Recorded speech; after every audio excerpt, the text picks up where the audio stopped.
What is up, guys? Welcome to Puck Rock Rangers, Episode 2. I'm Laser. I'm Blazer. I believe you've met my fitness consigliere, Michelle. Alright, guys, let's get into this.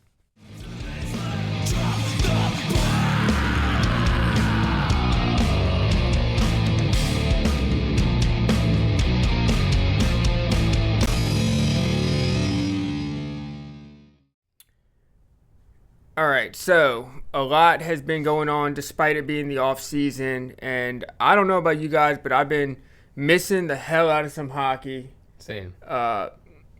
So the couple of the things that did happen throughout the last week or so has had me excited, and I got to nerd out a little bit. Before we get into hockey stuff, though, what you had going on these last couple of weeks? Anything fun, exciting? Nothing too crazy. Same old. I'm a bit of an outdoor enthusiast. So I like to spend a lot of time outside. I play in a couple bands. So I've done some of that the last couple of weeks. Reconnected with some friends. Shout out Hard Facts and Lurch. Maybe some other projects coming up. But just the usual. I don't know if you guys can tell looking at me. The lighting's covering it, but I have some poison ivy. This is my second bout with poison ivy this year. Just doing some weed whacking at a farm that's covered with it. But poison ivy is kind of like sunburn. You know, it means you had a good time usually. And I'm out here having a good time. So what about you, Steph? Just being a family man. My daughter just learned how to fart on command. So now she this week I had my littlest baby out in my hands like this, and then my older daughter came and jumped flying across the couch and landed right across my arms, ass right in my face, and ripped shit right there, right in my nostrils. So that was always fun, and yeah, just been running around working, doing some cool tattoos and doing the family thing. So other than that, I haven't really done anything too exciting. But you want to talk some hockey?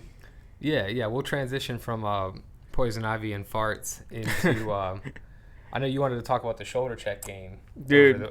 Happened last week, right? Absolutely. I was nerding out on my couch watching this game. Megan, she likes hockey just like, well, not just like me, but she likes hockey. She's a Rangers fan.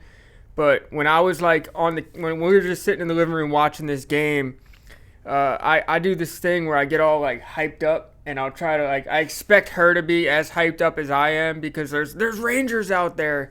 So she had to kind of tell me like, Stefan, you're giving me anxiety. Like, calm down, dude. Chill out. It's like a charity of game where they're just having fun out there, and I'm like, yeah, let's go. Like, so that was really fun. Yeah. I missed hockey, and even though it wasn't anything serious like that to me, it was just enough of a fix to get me through the rest of the summer, I think. So, what'd you think about it overall?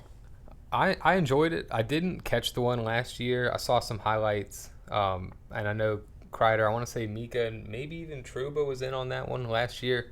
Goodrow was in it, I think. Yeah, maybe Goodrow instead of Trouba. I'd have goodbye. To look back. Badro. Yeah, Barkley, goodbye. I actually liked Goodrow. I just thought we were paying him too much. So, but I liked the game. I thought it was a lot of fun. It was a lot of fun watching my boy Coach Chippy out there. Shout out to Coach Chippy, and Swaggy P. Some of the celebrities. Yeah, Ali Postain, that was hilarious. He looked exactly like he looked in all of his videos, like the long hair hanging out his helmet. And just the skinny pants, like no equipment. Everyone else is decked out with full uniforms and equipment, and he's out there just winging it. So that was kind of funny to me. I thought him and Chippy without the shin guards. I mean, looks like they had chicken legs out there compared to those other guys. And good to see Rempe throw a little hit towards the end. Yeah, try to stir the pot a little bit. Scored the first goal. I don't know what it is about him, but wait, did he have the first? Did I misspeak here? Kreider had the first goal. Okay. Rempe got the second goal, which is hype as it gets. Yeah. There was this one point in the game when I was kind of laughing. Chris Kreider and McTavish kind of got tangled up a little bit. Yeah. When they stood up, McTavish started to skate away, and you could see Kreider just getting pulled like he was on a bobsled. So he just hooked him for a good bit down the ice, and it was all fun. They were just laughing about it, but that kind of geeked me out a little bit. Kreider was out there goofing because he was mixing it up with someone else. I'm trying to remember who it is now. not that hook. I know what you're talking about, but I think it was Zegers. Him and Zegers were like in the corner, like acting like they were gonna go there for a little bit. So it's all love. It's all tummy sticks, as Biz would say. But yeah, it was good to see some hockey, even though it wasn't full on balls to the wall NHL hockey. It was good to see. I also enjoyed seeing. You get some of the pros out there, some of the semi-pros like the AHL guys. The women pros out there, the PH, that was cool. And that's the third, either the third, I think the fourth goal that the Team Black got, where I can't remember her name, but that chick scored it, and she just went top shelf dummy at a crazy angle. I was like, oh, she undressed the goalie. Sick. It was so nasty. So and they were playing. I mean, you could tell everyone wanted to win. Like Quickie made some saves there at the end. That was like the announcers thought the puck was in, and they were like, "How did that stay out?" Quick wanted that win. They wanted the Rangers to win over the ex-Rangers, which was kind of how it was billed with Frankie V, Stromer, Shattenkirk, all those other guys, ex-Rangers. So yeah, and it was clear as day that when Rempe got announced, he had the loudest roar from the crowd. And another thing that I thought was kind of funny was that when they're announcing all the players come out, it's like they're announcing Jonathan Quick, and they're like 3-time Stanley Cup champion Jonathan Quick, and then they get to the next goalies, and they're like, from Who Cares University. From Moose Jaw, Saskatchewan. Yeah, like these other goalies are probably like, damn, we're screwed. Like, but that kind of made me laugh. So all in all, I enjoyed it. It was fun. The Rangers lit it up. Kreider with 2 goals, Rempe with 1, Berard with a goal. It was just, and then Kreider with that shootout goal at the end, which was pretty nasty. With the St. Louis goal. The St. Louis Sully. He pointed up at St. Louis. Yeah, so he got a little taunting out of his system there. So yeah, another thing, I know we talked about Chippy, but just something that made me actually laugh out loud. I watch a lot of the hockey at my house by myself. My wife's not as much into it. We watch games here and there, but for the most part, I watch by myself. And I was laughing my ass off watching Coach Chippy be the first one in on the celly on Kreider's goal. He was the first one right there. And it's like, I mean, that's got to be cool for him, man. I mean, he gets to meet some of these guys, and he's pretty famous. But, just to be on the ice during a goal like that and celebrate with some of these NHL guys, man, it was pretty cool. And for a good cause. I think we need to mention, obviously, it's for a good cause. That game needs to keep going on, and I'm glad I was able to watch it this year.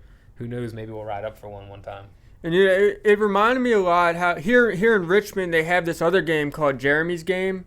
Every year it's the Jeremy's Game. It's like old Renegades and like River Dogs players. But it seems that just about every year Zach Jones, he comes to show up since, he's from Richmond. He's a Richmond boy. Yep. And, it's just a charity event. Like, this pretty much the same deal, but it's here in Richmond. So the game reminded me a lot of that. And I really enjoy going to Jeremy's Game pretty much every year as well. So, it's been a lot of fun. Quick funny story about Jeremy's Game, and I'm sorry I don't remember the guy's name who puts it on. It's not Jeremy. No. It's not Jeremy. It's for Jeremy. I don't remember the guy's name who puts it on, but he was a customer of mine at a repair shop I worked for, and I remember the first time I was aware of Jeremy's Game, I saw a flyer at a Wawa, and it had Rick Nash on it. And it wasn't Ranger Rick Nash, it was Columbus Blue Jacket Rick Nash. But I was like, whoa, and it caught my eyes.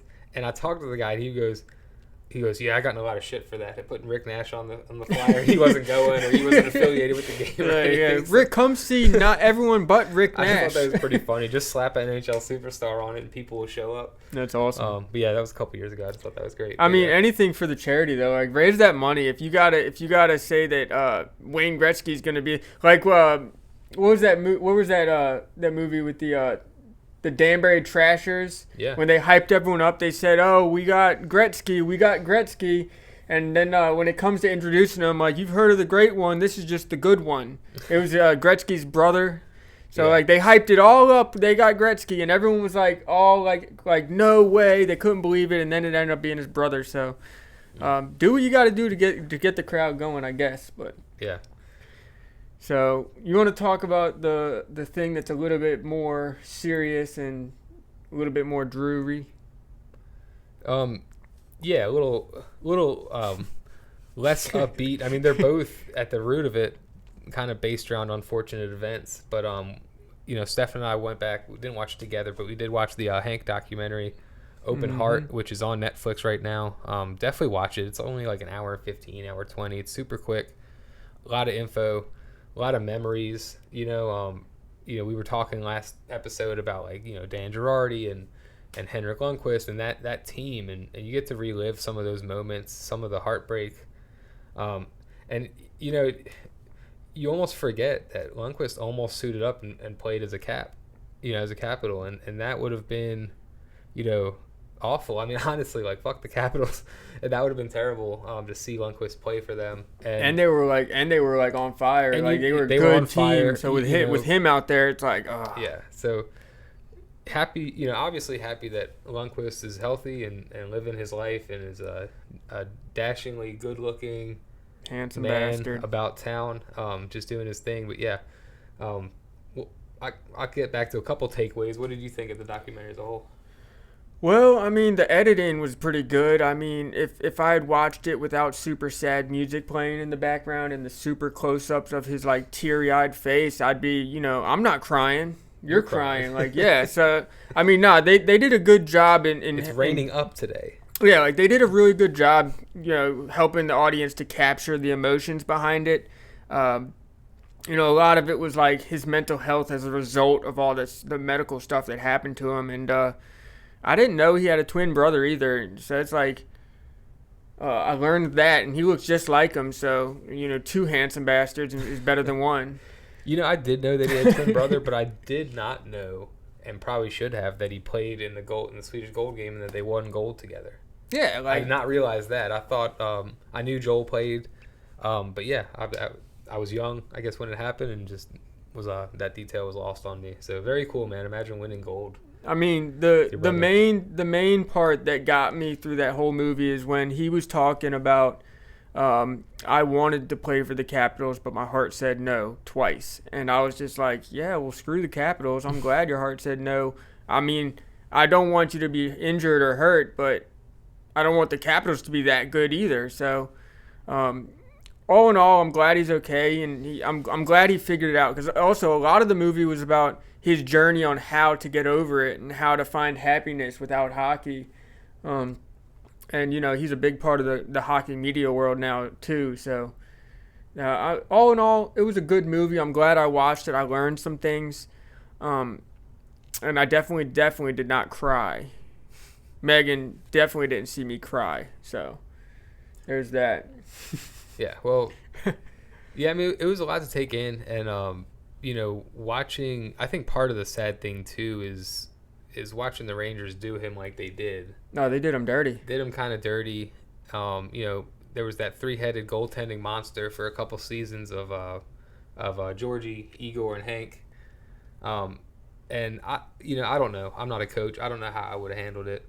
But you can't buy out a legend like that. But they did. And I actually said this. I'm not giving myself any kind of credit because it's something that a million people probably said. But when they cut him and bought him out, I said, man, they broke his heart.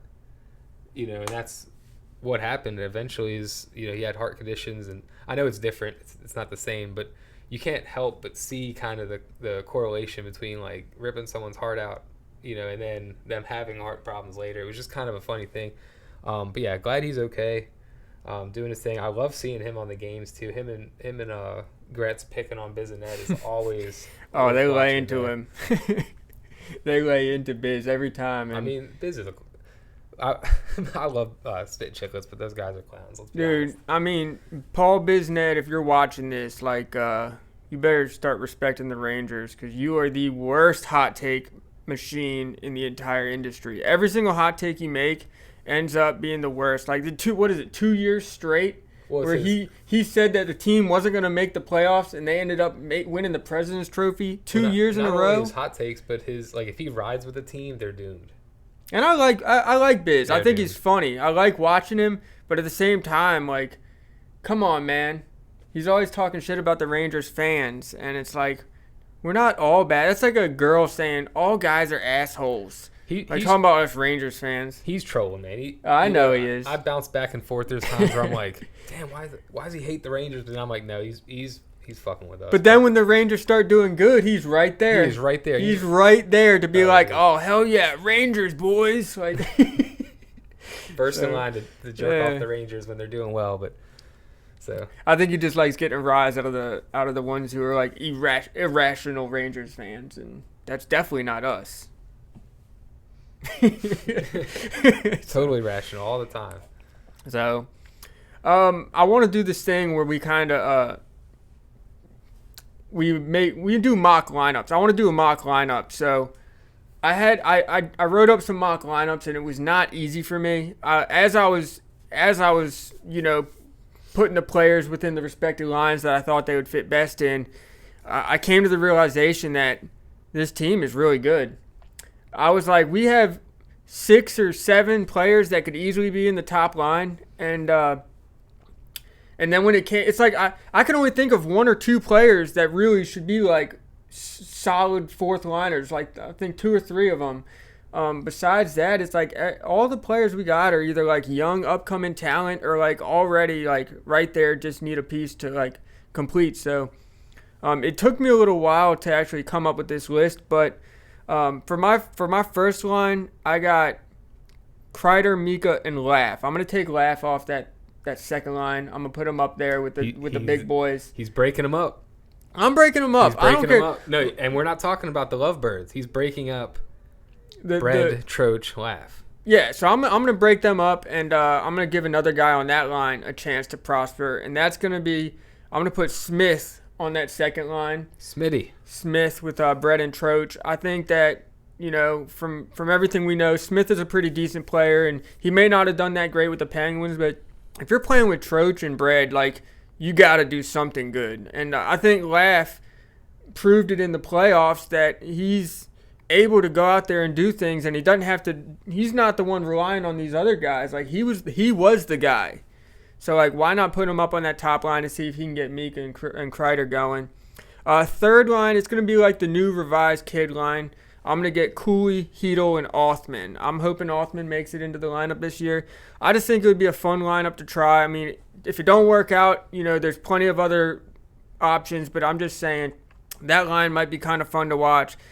And for the fourth line, and this is where I had trouble because I have VC, Rempe, and Kakko in the fourth line. And for me to put Kakko in the fourth line sounds kind of crazy. But, like, that's what I'm talking about. Like, there's so much talent on this team that you're taking second and third line players, and you have to put them down to the fourth just so that they fit in somewhere. You're forgetting. I don't want to say you're forgetting. This is your lineup. I know. I scratched. So I got 2 scratches. I got Carrick. Okay, I see that. And I got Robertson as the scratches. So for my D pairs, I got Fox and Lindy as first pair. Miller, Schneider, because I liked what they did last season as the second pair. And then for the third pair, I'm going to put Trouba and Jones. So I know that I scratched Carrick, but I think we can do that. It's a good problem to have. You got a player who'd be like, oh, he's definitely a fourth liner, but you can scratch him just because we got that depth. So those are my lines. Oh, and then I do got lines for PP1 and PP2. And agree with me, disagree, whatever. But for power play 1, I got Kreider, Laugh, Bread, Troach, and Fox. I think that would be a missile. I say take Mika off that top power play, put him down on the second power play, and then have second PP as Mika, Smith, Hedel, Kakko, and Jones. I like the way Jones is kind of a puck mover. He kind of reminds me of Fox a little bit, but like watered down Fox. So those are my projected lines. Go ahead and call me an idiot. Tell me I'm a genius. Tell me, yeah, that might be exciting, whatever you think. But that's what I got, and that's what I'm hoping for, and that's what I'm sticking with. I'll weigh in on. I have a couple thoughts on Stefan's lines, and I don't have my own. That was kind of a note he came up with, but I'll go ahead and weigh in. I like it. I like it for the most part. I keep the first line. I give Smith a chance. I'm not excited about Riley Smith. But it is what it is. He's the next contestant to try out the Price is Right now. The right wing with the Lovebirds. The Lovebirds. I leave the second line as it is. And this is not set in stone, and we have a coach that's not set in stone. So things could change. He's not quite as herky-jerky as Gallant was. He kind of lets it ride, but at the same time, he'll make adjustments as needed. I like the third line. The fourth line, I love Rempe. I'd put him in there, but he's not a center. I don't know how he's going to do taking faceoffs. I think that is still an important part even on the fourth line. So I think you keep Carrick in. Rempe is a center. Rempe was a center for the Wolfpack. I believe, if I'm not, if I'm not mistaken, Rempe would alternate center and wing. He might. We'll have to look. He might have some experiences, but I don't think he was not playing center with the Rangers. No, he was not. But I think he can play center.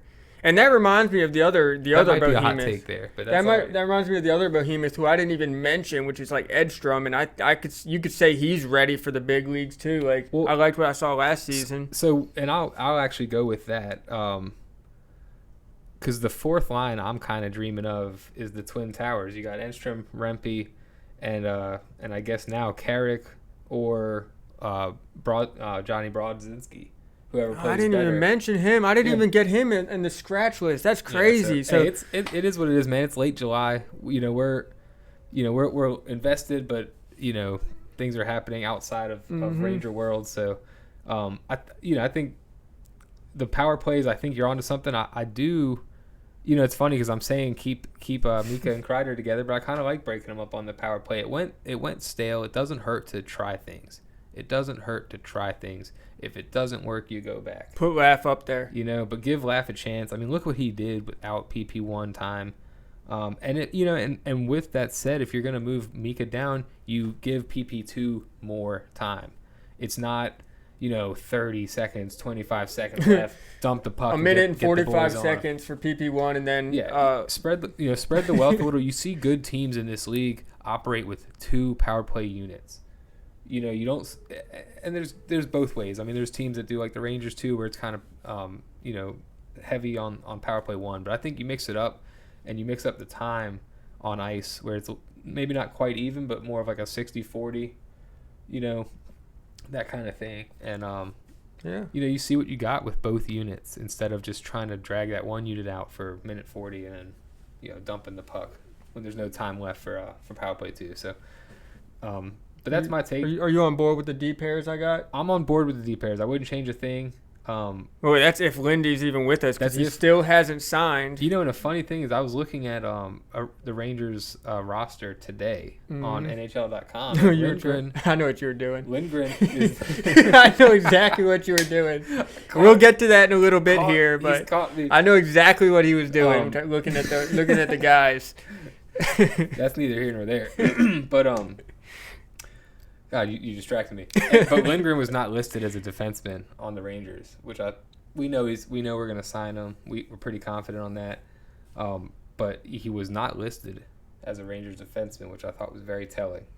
Yeah, that is it's weird. I mean, they're they're going to sign him, but it's just like, come on, what's the holdup? We need to give enough and I'm just going to say it, man. This is a Richmond show. Enough is enough. Give Zach Jones a chance to play. Leave him in. If he has a stinker, leave him in. Let the kid cook. He's been in the press boxes for 3-4 years. We've seen all these jabronis on the third D pair. Let the guy go, man. I'd rather see a Ranger prospect struggle a little and find his way than just rot away in the press boxes. And we bring in, no disrespect to Gustafson, I thought he had a great season, but if it was me at the helm, you got to go with the youth, not the 1-year rental guy.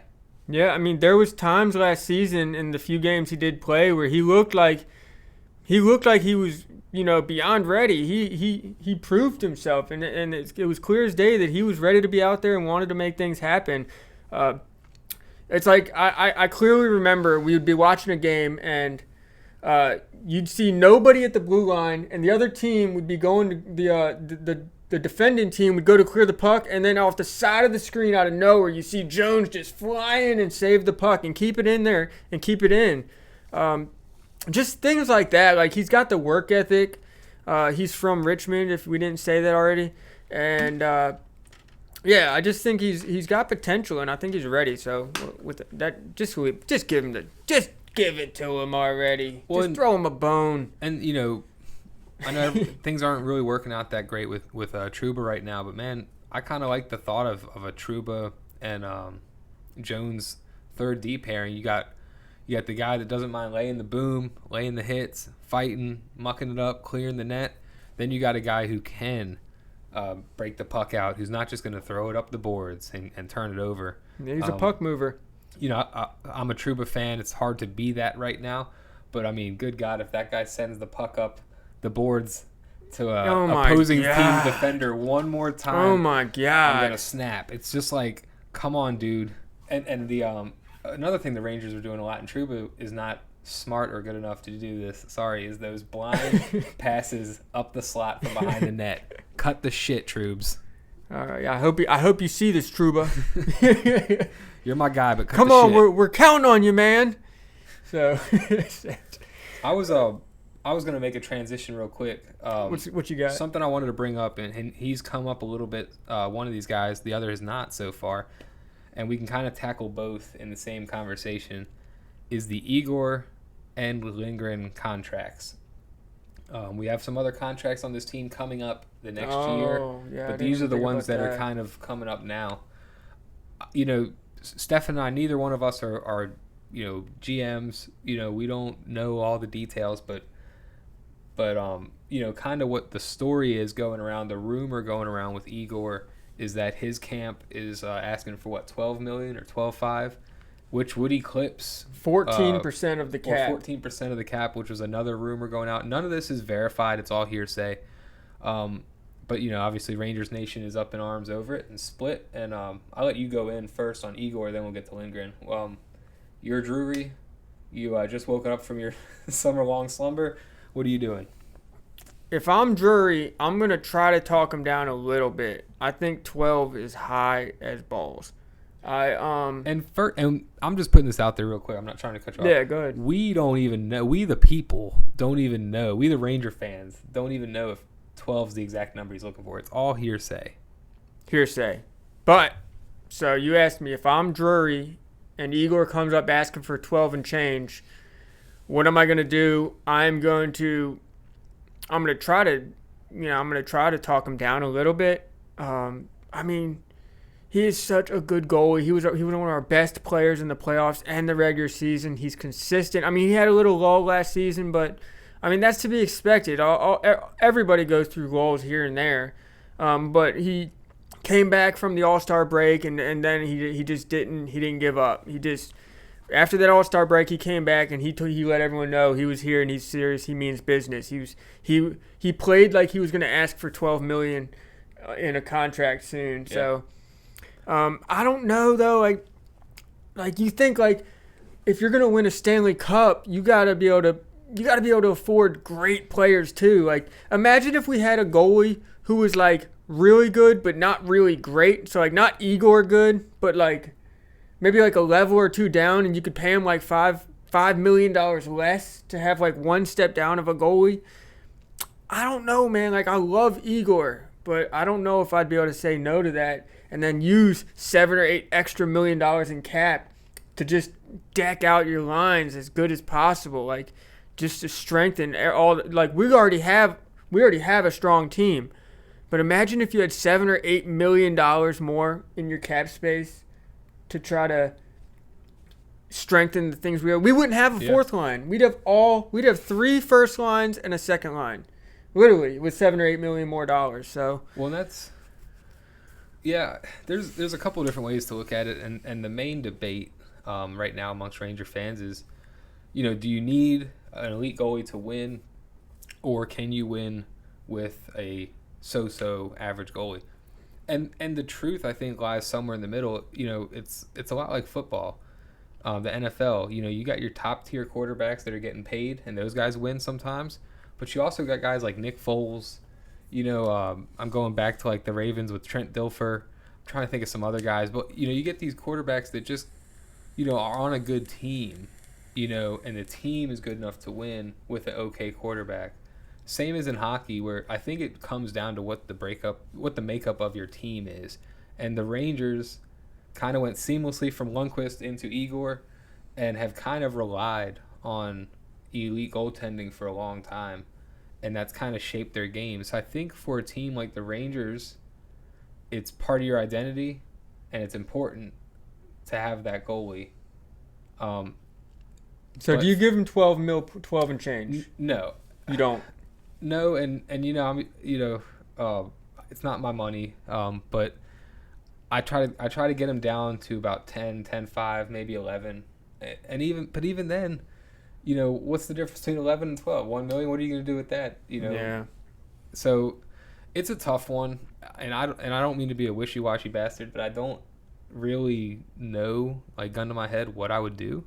Yeah, it's tough. It's tough, but I would do my best to talk to him and just maybe learn some Russian and try to reason with him. You saw that interview? Yeah, the interview where he doesn't speak English. They asked him about it. He's like, I don't speak English. Yeah, so you can't. Like, everyone was laughing about it, but in reality, they're like, you motherfucker.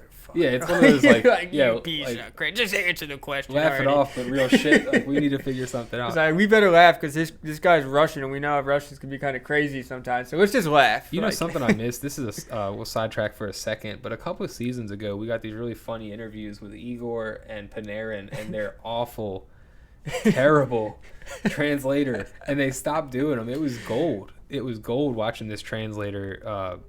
Not even paraphrase, butcher. Dude, what these guys were saying, and they were just toying. Panarin's a funny guy. He is hilarious. Like, everybody and their grandma knows that Panarin speaks English. It might not be like the best. It might be a little broken, but he can say the minimum. He can say what he needs to say. He can understand you.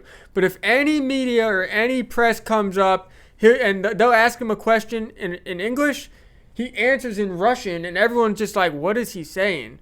Like he's like grinning when he says it because he knows exactly what he's doing. He's like this shit-eating grin. He knows what he's doing. He knows what he's doing. Bring back those interviews though. We miss them. Yeah, they're funny.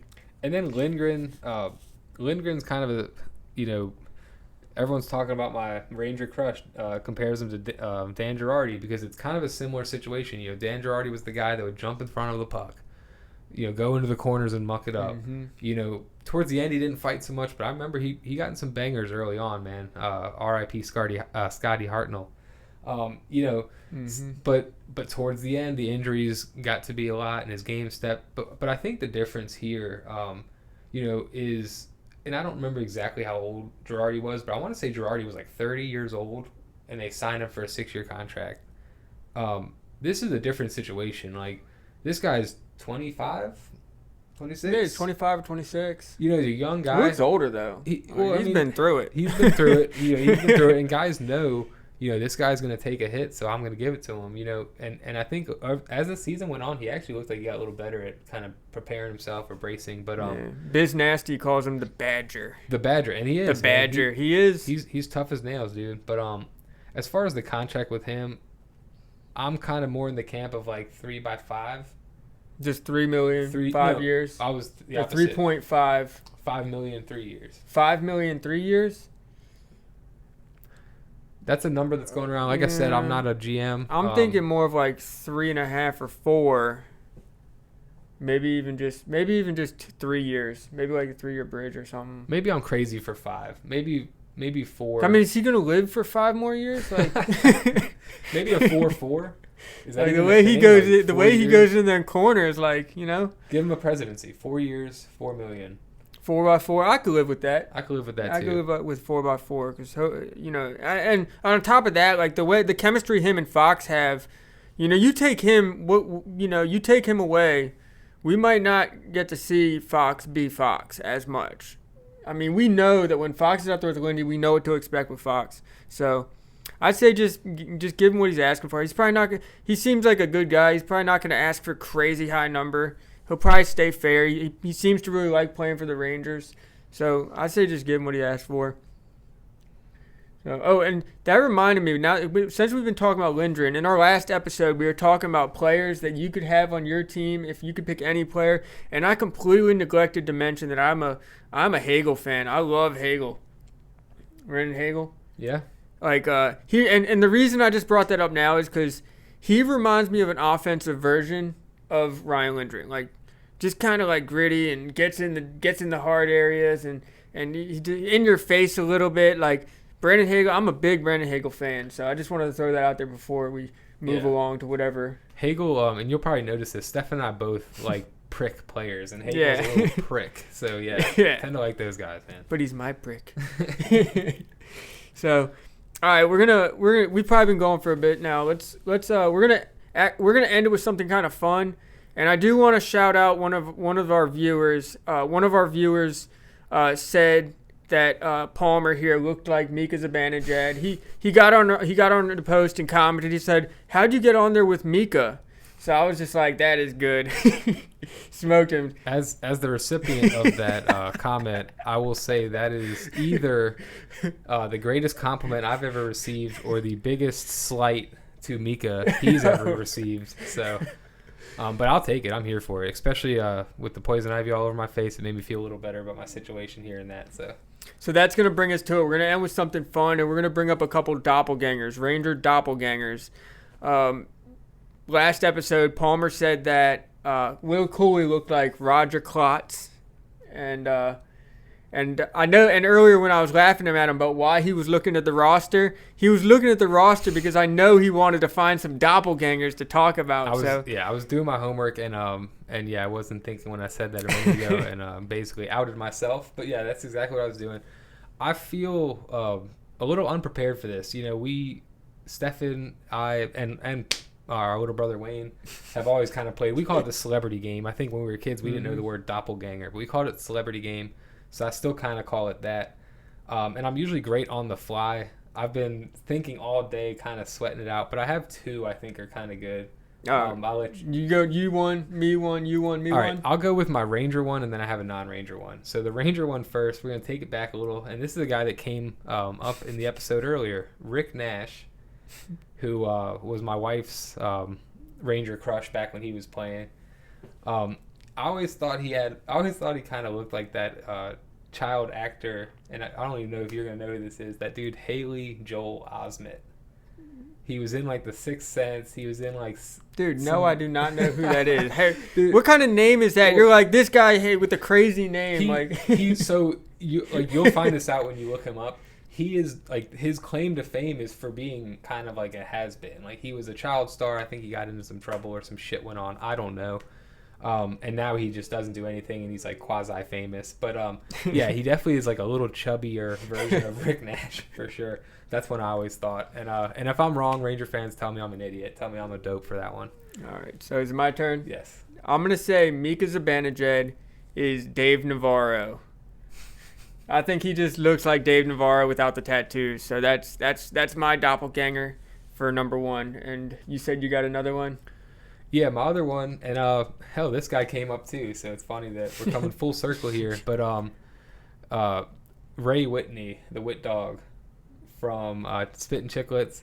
I always thought he looked like Dennis Reynolds from It's Always Sunny.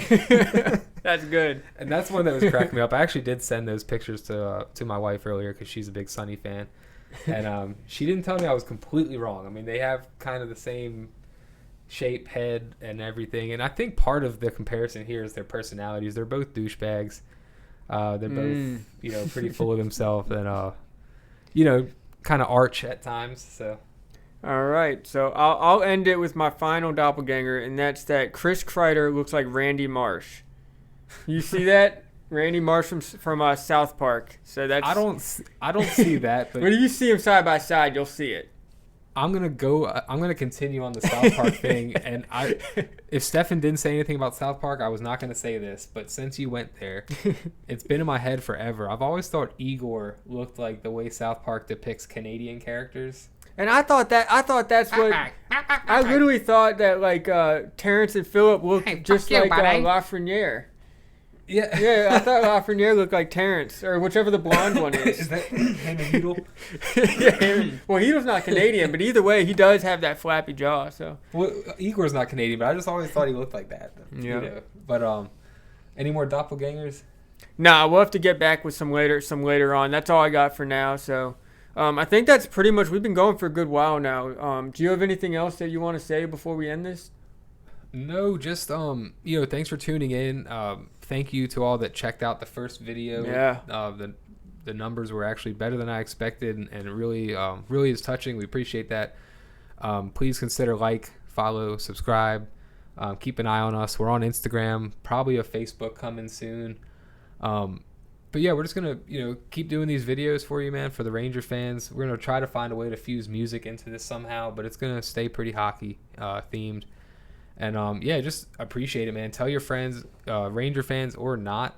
At some point we'd like to get to where we're fielding questions. If you got a question about your team, there's a lot of scumbag Washington Caps fans around here where we are, so we're sure we're gonna hear from some of you guys. But that's it, man. Appreciate y'all's time. Hope everyone's having a good summer. I'm just going to piggyback off what he said. Like the video. It helps with the algorithm. Subscribe to the channel and follow us on Instagram as well. And stay tuned because we're gonna be coming out with episodes on Spotify as well. I know for me, Spotify was always a huge podcast thing.